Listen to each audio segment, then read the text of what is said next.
नमस्कार दोस्तों, आज की हमारी कहानी है सास ने लगाया बहू को एक तमाचा। अगर यह कहानी आपको अच्छी लगे तो प्लीज हमारा चैनल सब्सक्राइब करें। नीरा बहुत ही शांत स्वभाव की थी। उसके पिताजी उसके लिए रिश्ता देख रहे थे। सभी लोगों को बस एक ही चिंता थी कि जैसे हमारी नीरा सीधी सादी वैसा ही परिवार मिल जाए बस, वरना हमारी नीरा का गुजारा कैसे होगा।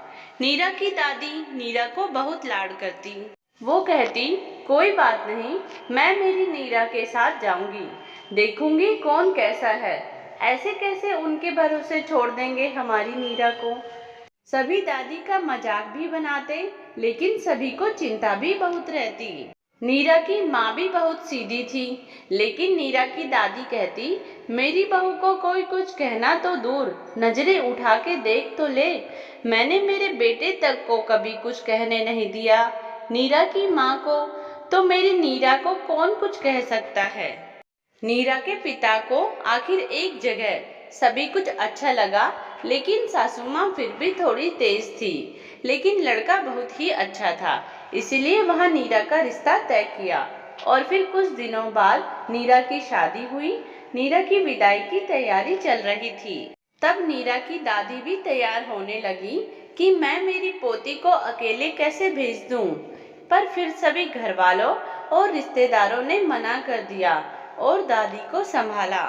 नीरा की विदाई हुई। वहाँ सभी रस्म रिवाज होने के बाद धीरे धीरे सभी रिश्तेदार चलने लगे। नीरा की रसोई घर वाली रस्म थी। नीरा से कुछ मीठा बनवाया गया। नीरा को रसोई का काम तो अच्छे से सब आता था, लेकिन उसकी सासू माँ दामिनी उससे भी ऊपर थी खाना बनाने में। वह तो किसी कुक की तरह ही खाना बनाती और सर्व करती।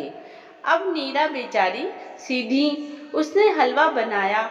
हलवा तो अच्छा बनाया, लेकिन बस सर्व एक सिंपल तरीके से किया, कटोरियों में डालकर, ना ही चम्मच लगाई और ऐसे ही थाली में रखकर दे दिया सभी के लिए। सभी लोगों ने फिर प्लेट्स मंगवाई, चम्मच मंगवाई, तब जाके हलवा खाया गया।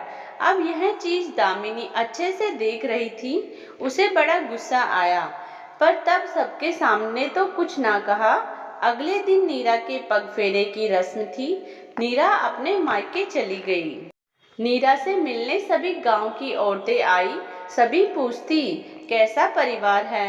नीरा ने सभी को अच्छा बताया, लेकिन उसकी दादी कहती, बेटा कुछ छुपाना नहीं, वरना मैं तेरे साथ चल लूंगी, तुझे कोई तकलीफ ना हो बस। लेकिन नीरा ने कहा, नहीं दादी, मैं सब संभाल लूंगी, सभी बहुत अच्छे हैं।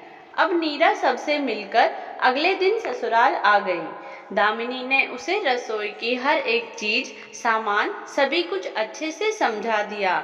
उस दिन हलवा तुमने अच्छे से तो बनाया था, लेकिन तुम्हें सर्व करना नहीं आता क्या? करने का भी कोई तरीका होता है। तुमने एक तो कटोरियों में हलवा डाला, ऊपर से ना ही चम्मच रखी उसमें। तुम्हें पता नहीं था? चम्मच का तो किसी से पूछ लेती। प्लेट में डालते हैं जिससे कि वह गर्म भी रहे और जल्दी खाया भी जा सके। ठंडा ही नहीं होता तो कैसे हलवा गरम गरम खाया जाए।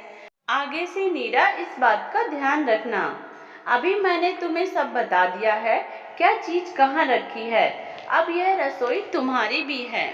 दामिनी उसे सारी चीजें अच्छे से बताकर बाहर आ गई। नीरा थोड़ी सी घबरा गई थी। थोड़ी देर रिलैक्स होने के बाद नीरा काम में लग गई। नीरा ने सबसे पहले सब्जी चढ़ाई, फिर रसोई की थोड़ी साफ सफाई की और बर्तन और फिर रोटियां बनाई। सारी साफ सफाई करने के बाद नीरा अपने रूम में आ गई।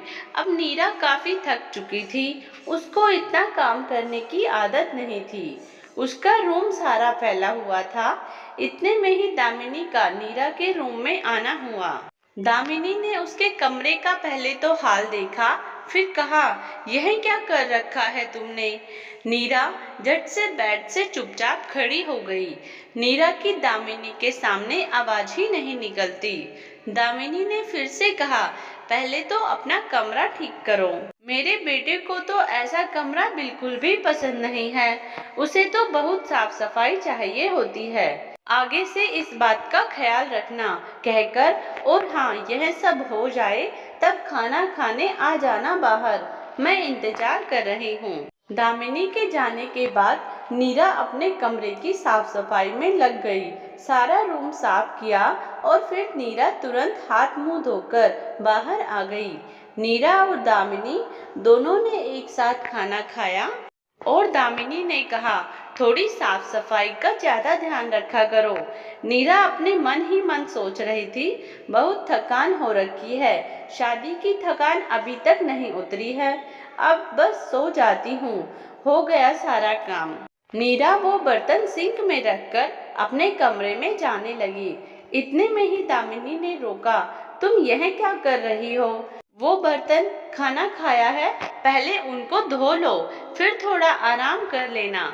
दामिनी हर एक बात को प्यार से ही कहती, लेकिन उसके मन में बहुत गुस्सा होता।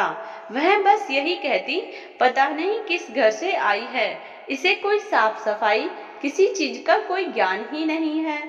नीरा बर्तन धोने लग गई। बर्तन धोकर नीरा अपने रूम में जाने ही लगी थी। दामिनी ने उसे फिर से रोका और कहा, यह बर्तन यहीं पर रखे रहेंगे, इन पर मक्खियाँ लगेगी, फिर क्या फायदा इनको धोने का? नीरा को कुछ समझ नहीं आया। नीरा एक बार तो बर्तनों की ओर देखती और एक बार अपनी सास की ओर। फिर दामिनी ने कहा, इनको लो, यह साफ कपड़ा है, इनसे पोंछकर नीचे इनके रैक है, इनमें रखो। इस बार दामिनी की आवाज थोड़ी कड़क थी। जैसा सासू माँ ने कहा था वैसा ही नीरा ने किया। इतने सासू माँ उसे देखती ही रही। फिर नीरा बोली, अब जाऊं मम्मी जी? दामिनी बोली, हाँ ठीक है, जाओ नीरा। दामिनी ने दोबारा से किचन की सफाई की और बर्तन पोंछने वाले कपड़े को धोकर सुखाया। अब दामिनी के मन में बहुत गुस्सा हो गया था, लेकिन उसने अपने आप पर बहुत काबू कर रखा था। अभी नई नई है नीरा, मैं सिखाऊंगी तो धीरे धीरे सीख ही जाएगी। इस कहानी का अगला भाग हम जल्द ही अपडेट करेंगे। धन्यवाद।